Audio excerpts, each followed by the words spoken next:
Hey guys, so yesterday I went and saw finally A Simple Favor. It's been a week since that movie's been out. I was planning to originally go see it on Wednesday, and then just life happens. Wednesday was my day off, and I kind of got busy and ended up going to like a baseball game and all that shit like that. And I did not feel like I had any time to go see this. And this wasn't because like I wasn't looking forward to this. This was a movie I actually kind of was interested in, even though it was like one of those movies that fell under the category, which seems to be a lot of movies lately, where I go, like, I see the title and I go, what the fuck is that? Like, I have to like beat around my memory trying to figure out what the fuck that was, and I'm like, oh yeah, that's that one movie that I got a trailer for one time. Like, literally one time. I don't know how I didn't get like any more trailers than like just once for this movie, as much as I was at the movies over the last few months.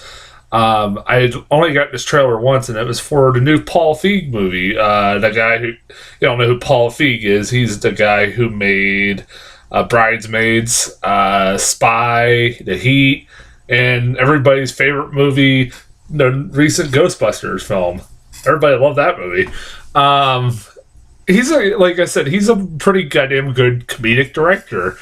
I even liked Ghostbusters, so fuck you. I thought it was fine. Like, if that was his weakest movie, I would easily say that's like his weakest movie, that and The Heat. But I've always enjoyed him as a comedic director for the most part. And when I heard that he was making this movie, which was a thriller, from the trailer that I got, it was designed to look like it was just a straight up thriller. I was kind of curious. I was like, okay, this is different. I like when directors go out of their comfort zone and try to do something they've never done before, like do a genre that they've never done before. Sometimes it works, sometimes it doesn't.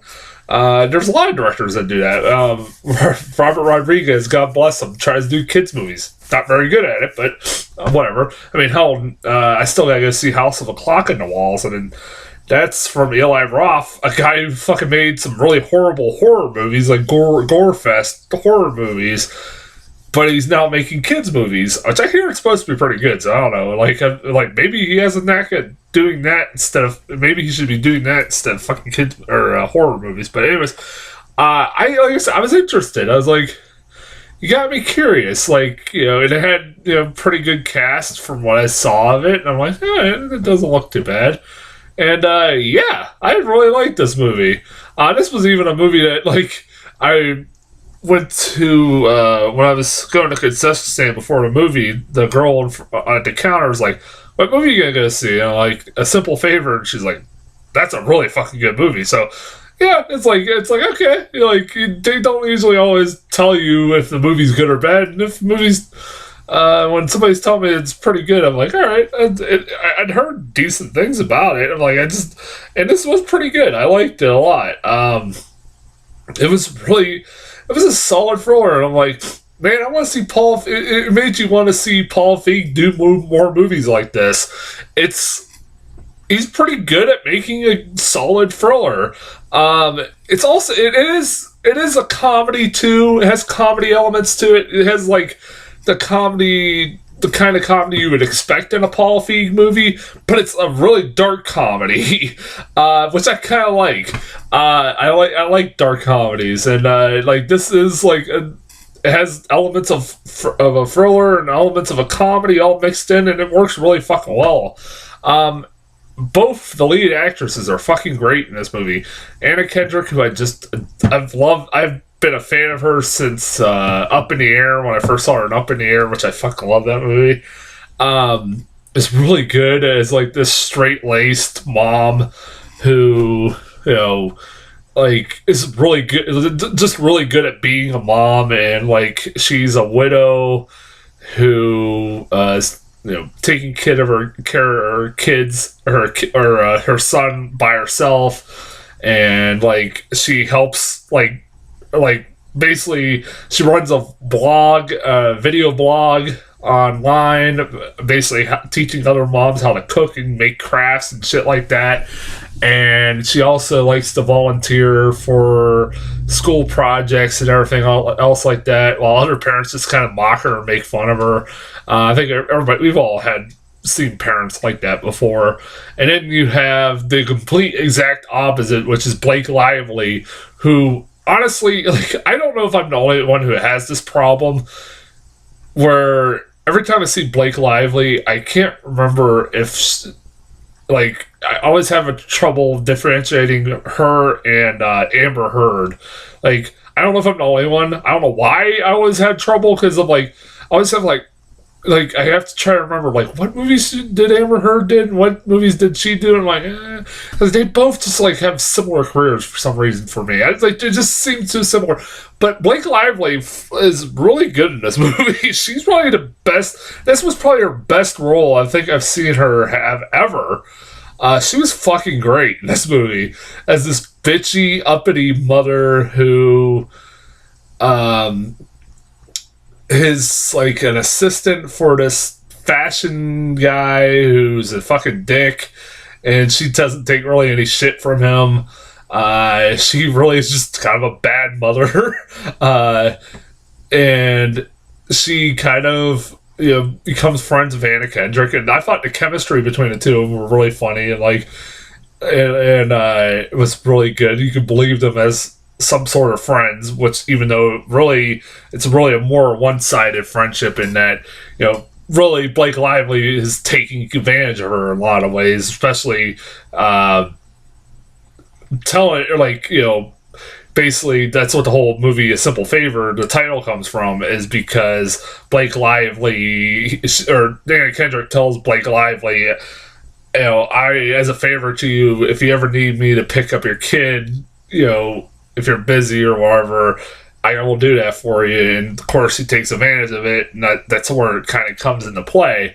That title comes into play, and but yeah, like, they still have some really good, solid moments where you can believe that Anna Kendrick would want to be friends with her. Like, they kind of have bonding moments with martinis. They just drink some martinis and have bonding moments, share like really dark secrets, including fucking incest.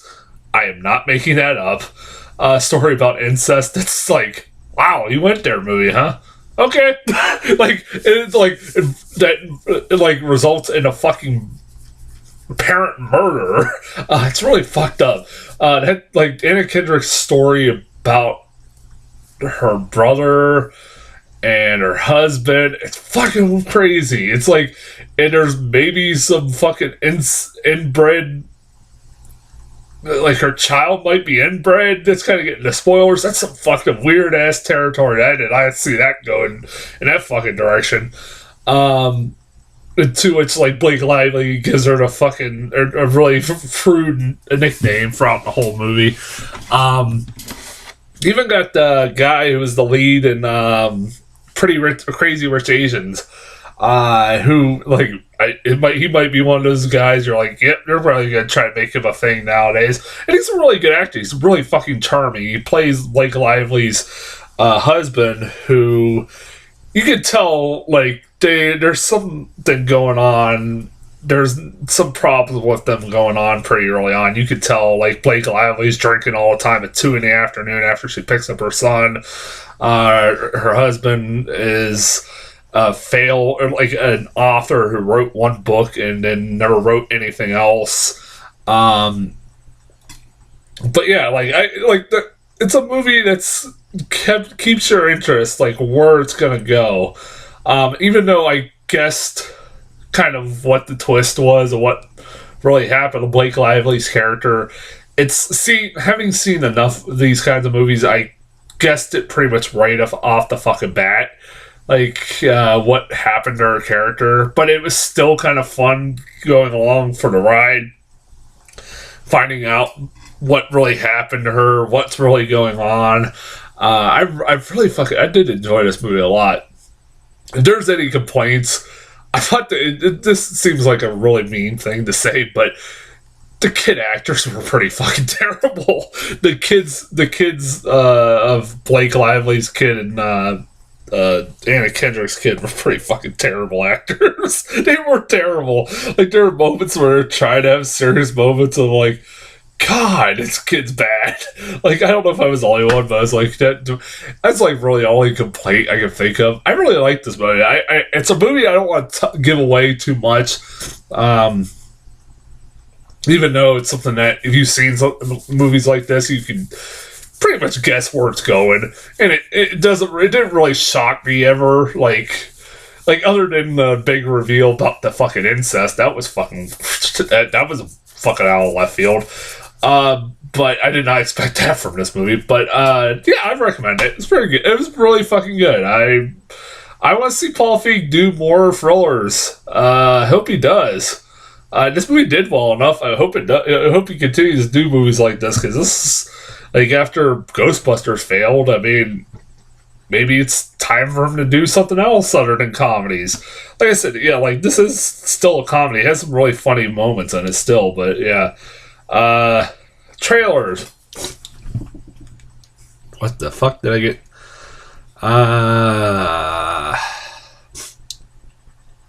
Robin Hood, a new trailer for that. It's Robin Hood.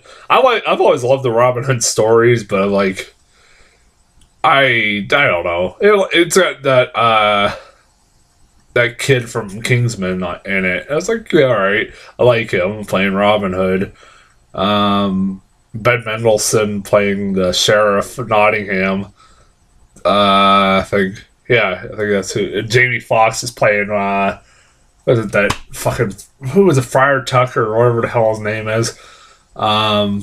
Which is kind of like cool. I can get behind that. New trailer for Hunter Killer. It was a shortened down version of that trailer that I got like about a month ago. It's a movie that's like, I almost forgot that's a fucking thing. It's a submarine movie about Gerard Butler versus the Russians or something. I don't know. It's like U.S. versus the Russians in the submarine battle with Gerard Butler. That's all I got out of it. It looked like, it doesn't look very good. A Star is Born. I've got a lot of like new different trailers for this. I actually saw a commercial that was basically a condensed version of this trailer, which was like, this trailer was just like a scene of the movie that just would put little snippets of like other scenes in the movie. Like, it's mainly that scene that you've seen the commercial where they're in a parking lot and they're singing a song, or they're like writing songs in a parking lot at like a supermarket, and that's it. That's the trailer. Yeah, it's a movie that they're pushing really fucking hard. Yeah, it's getting good reviews, so I don't know. We'll see.